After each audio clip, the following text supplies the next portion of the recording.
Do you want to know how you can log into your Cenlar account? If yes, then this video is for you. Hello and welcome to 1-2-Step. It's your host back again with yet another interesting tutorial video. In this video, I'm going to teach you how you can log into your Cenlar account. Go ahead and open your Chrome or Edge browser and in the Google search bar, search for Cenlar login. Tap on the first link which appears on your screen and it will lead you to the official page of Cenlar.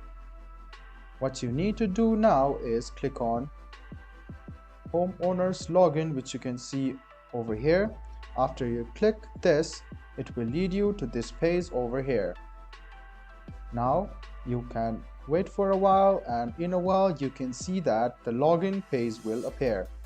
After this login page appears, go ahead and write down your username, your password, and then click I agree to the user terms and privacy policy. After clicking this, click login and then you can successfully log in to your Cenlar account. I hope this video about how you can log in to your Cenlar account was helpful for you. So, if you want to remember your username, click remember my username and you can hide the password or hide it at any time. Then, you can click login and then you can successfully log in to your account. If you don't have an account yet, click register your account and create yourself an account. I hope this video about how you can log into your Cenlar account was helpful for you. If you still have any kind of confusion, please do mention us on the comment section down below. Like the video, subscribe to the channel and do hit the bell button for more. Hope to see you in the next video as well. Until then, goodbye, take care and make sure you enjoy.